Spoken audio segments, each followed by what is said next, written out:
After a long wait, the beginning of Overwatch League Season 3 is just a mere day away. And to celebrate, today we're kicking off a new series here on the channel. Unless something changes, from now until the end of the regular season, I'm going to be giving my predictions for every single game each week. Think of it as an extra way to get hyped before game day. The format of these videos is going to be pretty simple. Each week, I'm going to predict the outcome of every single game on the schedule. Before giving my final score for any games, I'm going to give my personal overview of it. In these overviews, I'll discuss key factors of the game, such as specific player matchups, potential storylines to keep an eye on, and some other details that I believe should be brought up. I may also talk about some of these games as key matches of the week. These are the games I will highly recommend for you to watch, and there's a whole bunch of reasons why I may do this, like if two top tier teams are playing against each other, or if it's a team's first home game. These first few weeks may be a bit more basic for reasoning, but I promise you it will get more complex as the season progresses. For those of you who have been supporting the channel for a while now, you've probably realized that in a way, I'm bringing back the key match series from last year. I know a lot of people loved that series, but there was no way I could realistically pull it off again this season since we only get 2 days worth of matches. Instead, I figured I could bring a lot of the same aspects of that series into this one. There's still analysis and predictions, but it'll be for every game that takes place during the week instead of just a handful of them. Okay, this explanation is dragged on far enough. Time to begin my first official prediction video of the new season. And kicking it off, we have the Paris Eternal taking on the Toronto Defiant in New York in our first game of 2020. And because this is the opening game, I've decided to make this a key match of the week. There's not really any super specific things to look out for, I just believe this is going to be super hype since it is the game that starts the chapter of a new exciting year here in the Overwatch League. Let's talk about this game though. So Paris versus Toronto. Who's got the advantage? It's a pretty hard question to answer since we haven't really seen either of them play before, but on paper, I feel like you have to lean more towards Toronto, right? Toronto seems like they're in a slightly better place at the moment. I honestly do believe that the Eternal are relatively close in terms of skill level, but it's hard to compete at the level you'd like to when your roster is nowhere close to being at full strength.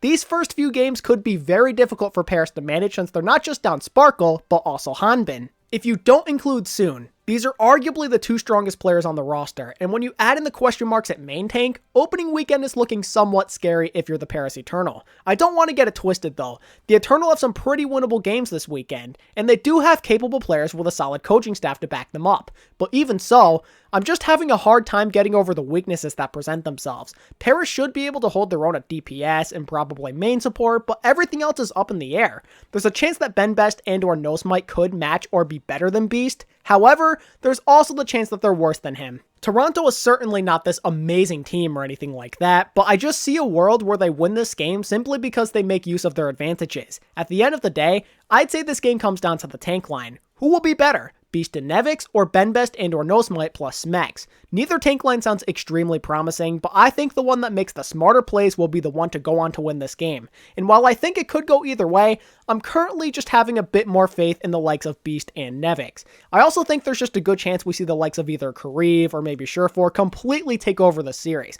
I'm going to say Toronto wins with a final score of 3-1. The other game we've got for day one of the New York homestand is the home team, NYXL, taking on the London Spitfire. And yet again, I've got to make a key match highlight here. To put it simply, this should be a very interesting time of the day. First of all, we get to witness what a New York home game is like. From what I've seen with this NYXL fan base, it's definitely one of the most passionate and loyal fandoms you'll ever see, so I'm expecting that arena to be filled with electrifying energy. Besides that, we also get to see how Hoppa does with his third team. Seeing somebody other than Meko play off-tank for New York is going to feel really weird, but it's still very interesting nonetheless. And how about London? This game marks the beginning of a new journey. Playing against a team of the NYXL's caliber on their home turf is going to be rough, but just being able to see London's new roster in action should be a lot of fun.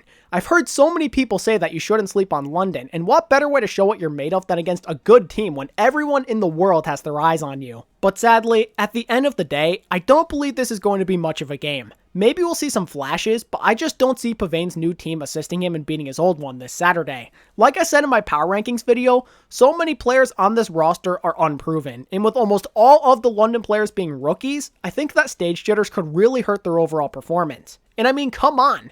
They're playing a team that appears to be ahead of them by leaps and bounds. The NYXL fall under the title contender category after all. They simply outclassed the London Spitfire. I don't believe the Spitfire have the tools needed to even make this game relatively competitive. It's very difficult to make any sort of comparison matchup-wise since it's pretty obvious who the advantage is almost always going to belong to. and with this being the NYXL's first ever home game, I'd say their odds of losing are at an all-time low. With that said, I gotta go with a 3-0 sweep in favor of New York. I want to say London will at least make things kind of interesting, but I can't trust them to do this when the odds are so heavily stacked against them. Alrighty, that's all we've got for New York on day 1, so now let's take a look at our day 1 games being held in Arlington, Texas, and first up is the LA Gladiators versus the Vancouver Titans. If I had to take a guess, I'd say this will likely be one of the closer matchups we see this weekend. It goes without saying that this is going to be a key match as well because of this. Besides this potentially being a good game though, it feels like there's a lot to look forward to here. You have Fissure playing his first game in a Vancouver uniform, as well as a potential beginning to Birdwing's redemption arc. This game is a wannabe analyst dream come true. There's so much to pay attention to and take note of. This is a highly anticipated matchup for me. In my opinion, the Titans do have the advantage if you strictly look at it from a skill perspective. Look at it position by position. Big Goose and Shaz are good, but Twilight and Slime are better. Jono and Fissure, I'd say, are a bit more favored over OG and Space, even though those two are good as well. And while there are some question marks on both sides when it comes to DPS, the Titans certainly have the best DPS in the server thanks to Hoxel. But even if the Titans have the theoretical skill advantage, the Gladiators really aren't far behind. If you look at their supports and tanks in particular, they can all more than hold their own even if we tend to rate the opposition a bit higher than them. While Shaz isn't really at the level of somebody like Twilight, he's still genuinely a very good flex support. And while I rate Slime higher than Big Goose, they have a very similar style in the sense that they tend to play more aggressively than the average main support in the league. When looking at the tank comparison, Space is probably the #1 Western off tank in the world, so you already know he has more than what it takes to outplay Janu. And how about OG? He could probably play up to par with Fissure if he can play the way he did in early season 2. Also, Fissure hasn't played pro Overwatch in a while, so there is the chance he is a bit rusty. I for one doubt that's going to be an issue since Fissure's going to be pumped to be back in his first game, but you never really know at the end of the day, right? The one place I think the Gladiators could fall a bit short though is with DPS. This will be the factor that puts them in a position to maybe win the set. Birdwing, Mirror, and Jaru have to find a way to keep up with the Vancouver DPS, and I just don't know if I trust them to pull this off. Birdwing is such an inconsistent player, so I really don't know if you can depend on him all the time, and if Birdwing doesn't show up, then it's going to be all on your flex DPS to pick up the slack now. And with this being their first game in the league, I think there might be just too much pressure on them to make a ton of big plays. Hopefully Space and OG can generate space for these guys to work, and it gets them a bit more comfortable. I do have this feeling the Gladiators could make things interesting, but at the same time, there's just so much that could go wrong for them. Plus, I believe the Titans will be the team with more reliable playmakers at the end of the day. My final score for this one is a 3-1 Titans victory, with there being a draw on either Assault or Hybrid. Although the final score would suggest otherwise, I say this game goes 5 maps. Moving on to the final Saturday game, we have the Dallas Fuel taking on the LA Valiant, and I promise this is the last one for a while, but I have to highlight this one as a key matchup as well. It's essentially for the same reason as the New York versus London game. This is going to be the Fuel's first home game of Season 3. That home crowd will benefit them so much. If the environment is anything like the crowd from last year's Dallas homestand, then the Valiant could be in some real trouble here.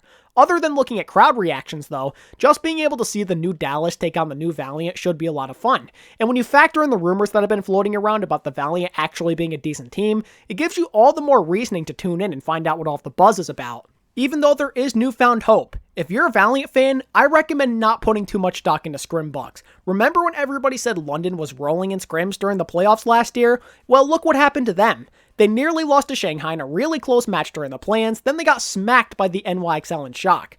I remember there was like a similar rumor about the Spark during like early stage 1 or like preseason even, and then they ended up stumbling out of the gate during stage 1. It's okay to think positively from rumors about scrims, but just remember that it won't always translate on stage. I'm not buying into these Valiant rumors just yet until I see some evidence to make me believe otherwise. I do, however, believe they maybe could snag a map or two depending on how confident they feel on stage, but I get this feeling that some of their new guys are going to feel kind of nervous, and heading straight into a hostile environment will likely amplify any jitters or anxiety you're feeling.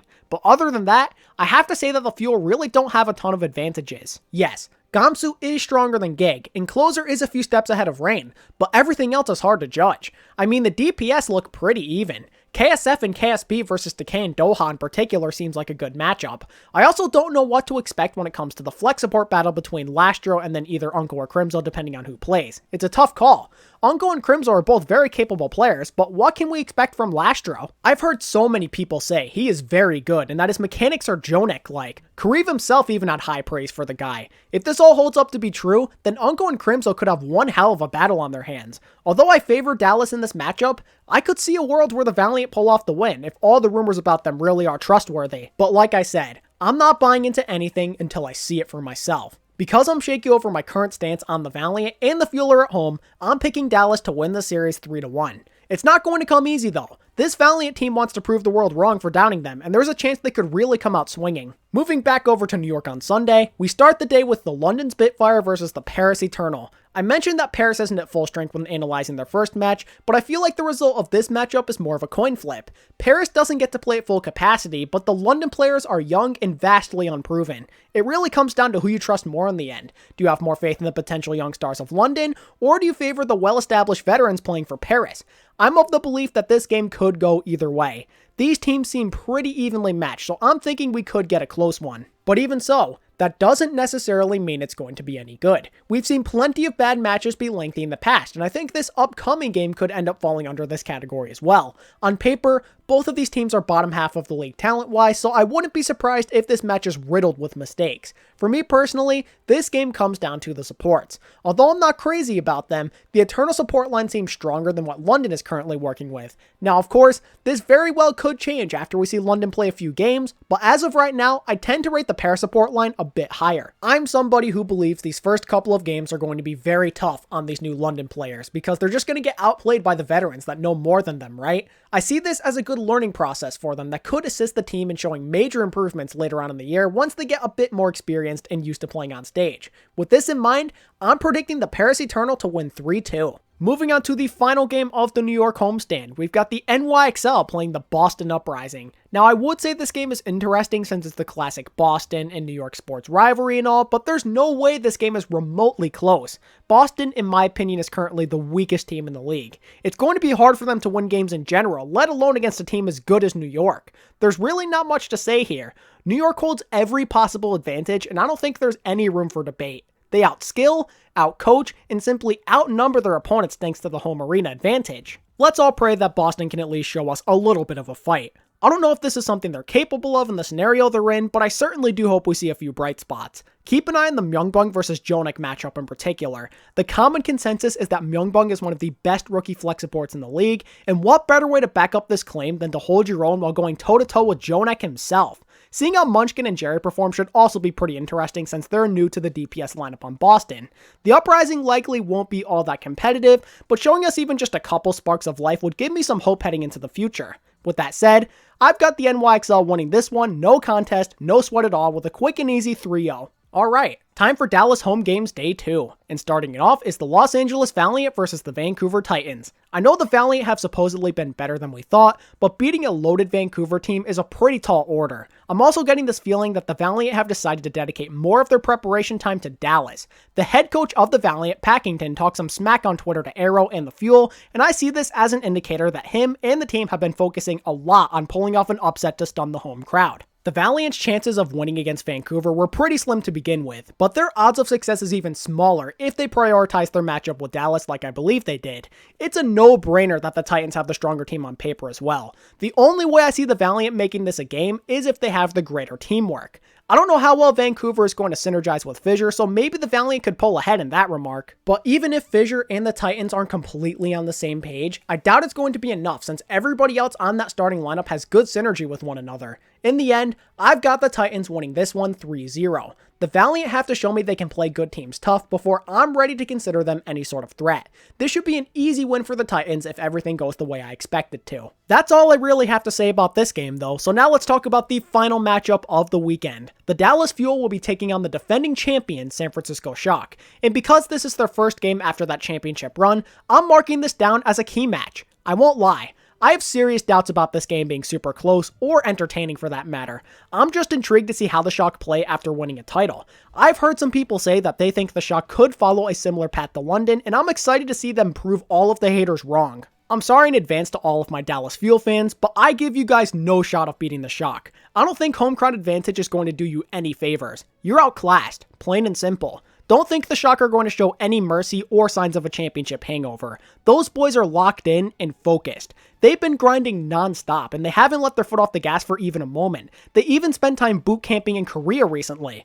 All of the members on that Shock organization want to do everything in their power to build a true Overwatch League dynasty. They want to be seen as a model of consistency and a place where winning championships is a norm. Do not be of the belief that the Shock will take this year lightly. I promise you'll end up regretting it. Do I really need to go into detail as to why I think the Shock are the heavy favorites to win this matchup? I feel like it's kind of a waste of time. And you know what? I'm not going to even bother. The Shock take this game 3-0 and send all the Dallas fans home disappointed. Apologies if that seems really lame, that I'm not giving a really big explanation for this one, but I just feel the Shock are in a different universe, so there's no point of even going into detail. And yeah, there you go. That wraps up my predictions for week 1 of the Overwatch League. So what did you think of my predictions? Let me know down in the comment section, and feel free to leave some of your own while you're at it. If you enjoyed today's content, then it would mean a lot to me if you could hit that like button and subscribe if you're new. You can also follow me on Twitter at ATP Overwatch, join my Discord server through the link in the description, or purchase a channel membership if you're interested in supporting me beyond my content.